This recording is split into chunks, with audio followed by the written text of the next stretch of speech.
In this video, I took apart my mountain bike's bottom bracket. It's the square taper cartridge type. It is YST Corporation BB 965G 1.37 by 24 and a 68. And here's the spindle, I guess. This was a little confusing to take apart. I watched a lot of videos, found a couple that was similar. The aluminum shell got some pitting from, not pitting, but markings. It's hard to see. You can see the lines running up and down on the shiny spot right in here. That's where the bearings, you can feel it with your finger. When you rub your finger on, you can feel each indent. So the bearings, when the bearings spin in that, you can feel the grittiness of it.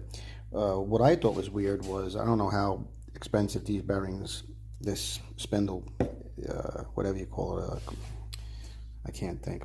I don't know how expensive it is, a cartridge, but they're plastic. You can squeeze it.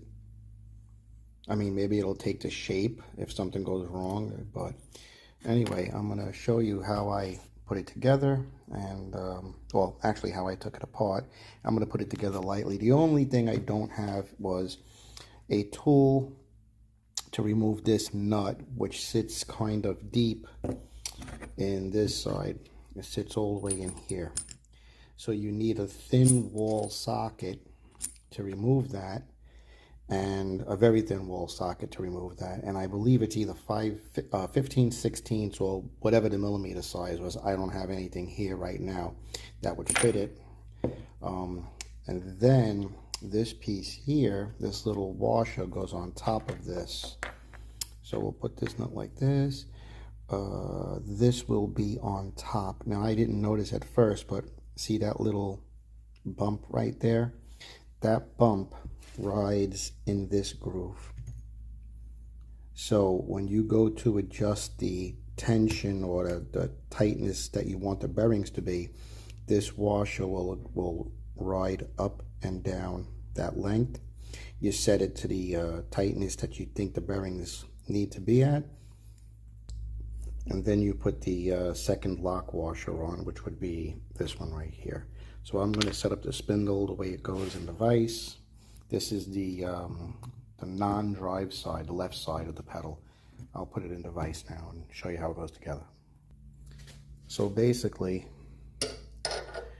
you clean everything out. I'm going to put grease on it, but I ordered a new one, so I'm just going to put grease on it and put it back together just because.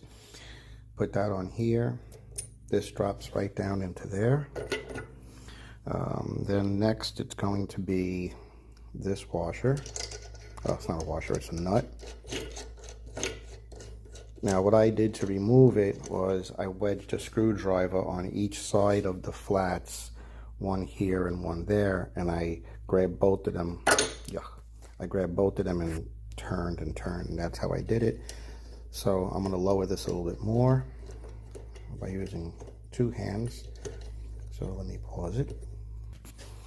Okay, so I got that down far enough just for an idea. Now you take this ring with that little bead, and that should go somewhere. Maybe I need this to move it. Yeah. See? It rode right down that groove. Then we would take the next lock washer. Let's try this way. Screw the lock washer down. And then last would be this rubber seal that has the shape of the washer, of the nut. And the rubber seal would just pop right on. And basically that's how you would take it off. So I removed this.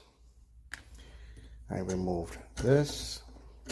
There was no pounding. I didn't have to take a hammer and whack everything. I thought they were going to be pressed bearings, but they weren't.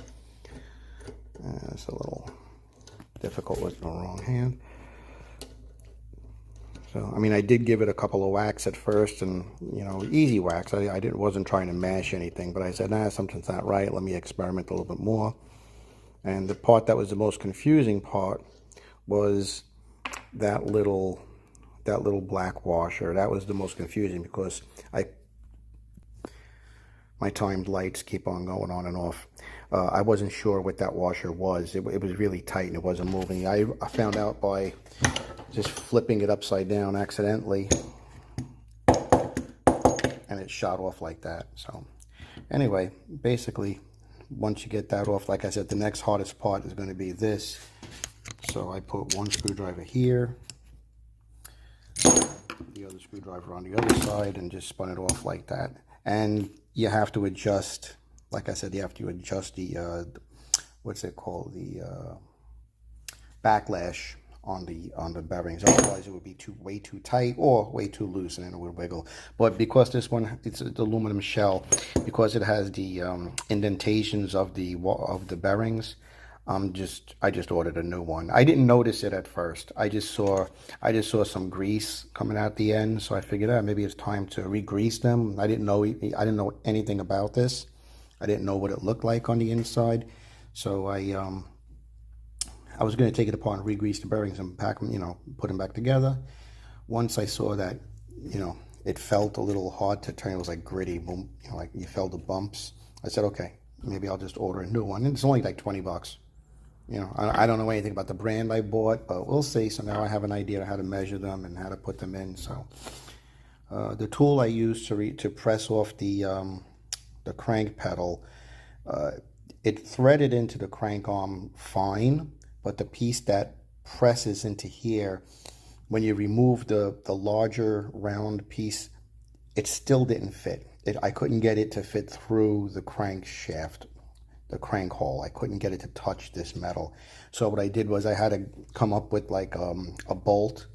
I ground off most of the outside of the bolt. I set it on top, and then I put the tool on top of the bolt. So the tool pressed the bolt, which pressed onto the spindle, which pushed the thing off. That was the only way the tool was going to work. I don't know, maybe I just bought a cheap tool. So anyway, I hope if someone ever wants to take that apart, they now have an idea how to do it. Okay, bye.